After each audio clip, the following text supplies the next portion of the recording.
the manufacturing capacity in place in the late 70s. The Japanese did. By the time the early and mid-80s came around, they had factories, they had money, they had people trained. We didn't. By the 1980s, Japan was beating America on price and reliability. Intel, which had been founded to produce memory chips, was forced to pull out of them and concentrate on microprocessors. We were having meetings in our living room about what would happen if Intel had to be shut down.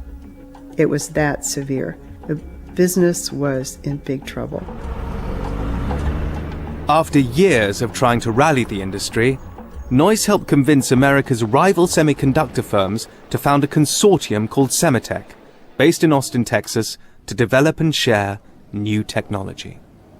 It was believed that if they pooled their money, I think it was $270 million, built this facility, they could do experimentation with new kinds of wafer processing, packaging, all of those kinds of things. Well, they got it going, and Noyce had been a major player in all of that. And then there was a feeling that Sematech was going to fail unless somebody came in and gave it a high profile. And so everybody naturally looked to Noyce.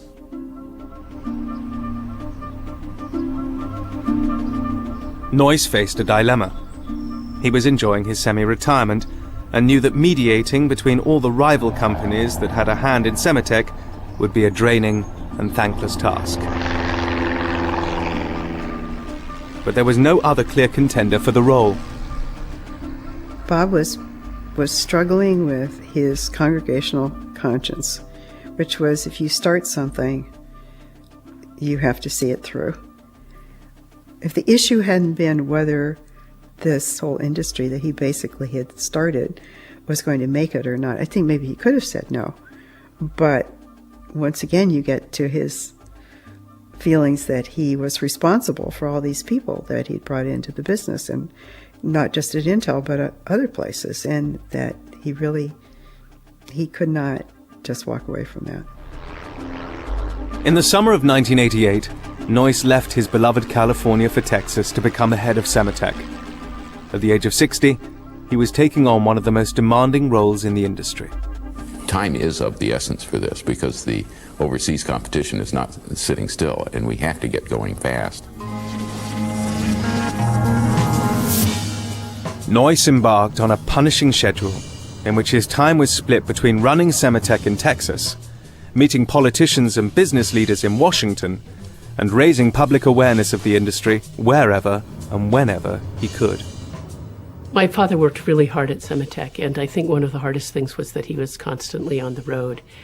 He was very, very busy. I hardly saw him. He felt a great deal of pressure to make this thing work. The last real conversation I had with Bob Noyce was we were filming a television show for American Public Television. And he happened to be in town, and we got some time with him, and he came into the studio. And when he came in for the shoot, he was still Bob Noyce. I think he looked a little older, he looked tired, but most of all, he missed the Valley. Yes, but when people think of Silicon Valley, a lot of them see Bob Noyce's face on it. and Bob Noyce has gone back to the prairie. I went down to Texas with the idea of doing a job that I thought was very, very important. I will stay there until I can find somebody that can do it better than I can. When I find somebody that can do it better than I can, I will leave. Where I'll go, I don't know. I might go to Aspen. But by April 1990, and after nearly 2 years in the job, Noyce had decided to step down regardless. He was satisfied that he'd convinced Washington of the importance of Sematech and secured the cooperation of the companies which made up the consortium. He told Anne he would retire by the end of the year. We had a lovely piece of property on the coast that we thought we would spend a lot of time at. We both rode and really liked being outside. We had all sorts of places we wanted to go and see and do, and we had an increasingly large family. We're starting to have grandchildren, and he just wanted to stop.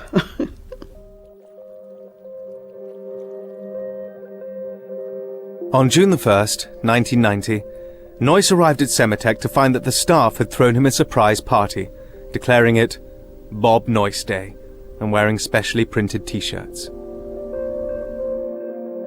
2 days later, Noyce took his regular morning swim at his house in Austin. As he rested afterwards, he suffered a heart attack and could not be revived. He was 62. He had always been a swimmer. In a way, he swam through the modern world. He was always very graceful, very smooth, never seemed to expend any extra amounts of energy. He had begun that way all the way back at Grinnell, and to have him go out that way there was something powerfully symbolic about that.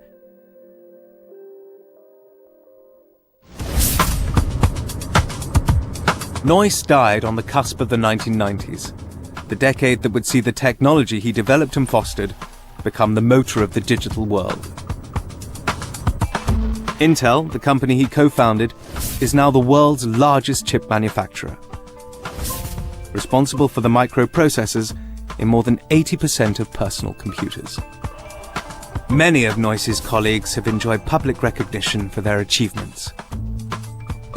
But even in Silicon Valley, beyond a few memorials, it's unclear how many people today are aware of the enormous debt they owe Bob Noyce. Silicon Valley seems to have forgotten Bob Noyce. But then again, Silicon Valley forgets almost everything, because amnesia is one of the traits of entrepreneurship. If you're constantly looking back, then you find a million reasons not to take the next risk.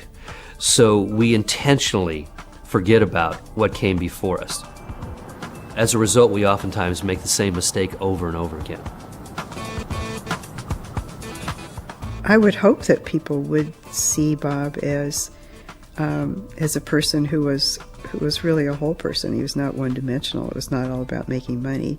I think he led a very admirable life, and I hope that people can look at that and be inspired. Even if these young technologists don't know Noyce's name, his spirit lives on in Silicon Valley. Every time somebody chooses knowledge over hierarchy, or an exciting new idea over a safe one, they are taking part in that spirit that Bob Noyce helped to create here in the Valley. And Noyce liked to say, don't be encumbered by history. Go off and do something wonderful.